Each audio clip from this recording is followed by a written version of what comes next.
অমর প্রাণের দেশটা, নেই কো তোমার তুলনা।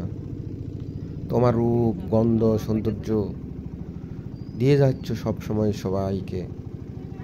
যে সৌন্দর্য আমরা দেখার জন্য বিভিন্ন জেলা থেকে, বিভিন্ন দেশ থেকে আসি তোমার সৌন্দর্য অবলোকন করার জন্য। অপরূপ মায়াময় এই স্নিগ্ধ পরিবেশ পৃথিবীর কোথাও আছে কিনা জানি না, কিন্তু এই যে অপার সৌন্দর্য আমাদের এই বাংলাদেশে যে আছে, অনেকেই কিন্তু জানে না, কিংবা জানলেও কিন্তু সেভাবে আমরা অবজার্ভ করি না। এত সুন্দর এই পরিবেশ আপনাকে টানবেই টানবে। আপনি যখন যাবেন, নিজেকে উজাড় করে প্রকৃতির কাছে তুলে ধরবেন, প্রকৃতিও আপনাকে সেভাবে তুলেই ধরবে। এত সৌন্দর্য, এই যে স্নিগ্ধ জলরাশি দেখেন, একদম ফ্রেশ জলরাশি, প্রবাহমান নদীর মতো সব সময় বয়ে চলেছে।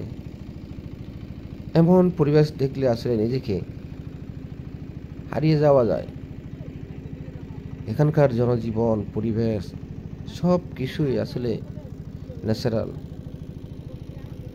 মানুষের জীবনেও আসলে চাওয়া পাওয়ার মাঝে এটি একটি চাওয়া, যে ঘুরে বেড়ানো।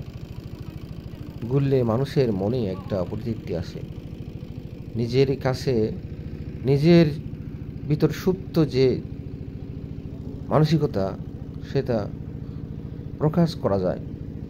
এত সুন্দর এই প্রকৃতি আমাদের মাঝে দিয়েছেন, আমরা রূপে রূপে অনন্যে অনন্যে সেই সৌন্দর্যের কাছে আমরা সবাই হারিয়ে যাই। এই সৌন্দর্য আমাকে সব সময় উজাড় করে দেয় এবং নিজেকে হ্যাপি করার জন্য আমাকে সবসময় মনের মধ্যে ইন্সপিরেশন সৃষ্টি করে দেয়। এই জায়গাটা আপনারা সাধারণত দেখতে পাবেন নেত্রকোনার বিজয়পুরে। এরকম একটা হুবহু এরকম আরেকটা জায়গা আছে বাংলাদেশে, যে জায়গাটা হলো আমাদের সিলেটে যখন যাবেন আপনারা দেখবেন এরকম একটা পরিবেশ, কিন্তু সেই জায়গাটার সাথে এই জায়গার পরিবেশটা একটু ভিন্ন। হলো ওখানকার তো মনে করেন পাথর তুলতে তুলতে পুরো একদম নদীর যে একটা অববাহিকার যে একটা স্বাভাবিক পরিবেশ, সেটা ইতিমধ্যে প্রায় ধ্বংস হয়ে গেছে। কিন্তু এটা এখনও অস্তিত্ব রয়ে গেছে আমাদের নেত্রকোনার যে বিজয়পুর, এই জায়গাটা এটা এখনও সুন্দর রয়ে গেছে।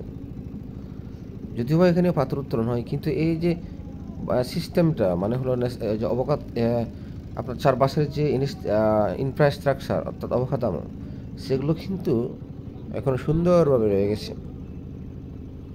আপনারা দেখলে যে অবাক হবেন, এই যে দেখেন প্রচুর মানে প্রবহমান যে পানি, সেই পানি শুধু নিচের দিকে নামতেছে আর নামতেছে। এমন সৌন্দর্য আসলে মানুষকে বারবার মুগ্ধ করে। আমি সময় সুযোগ হলে আমি অবশ্যই ঘুরতে যাই সব জায়গায়, কারণ ঘুরলে আপনার সবাই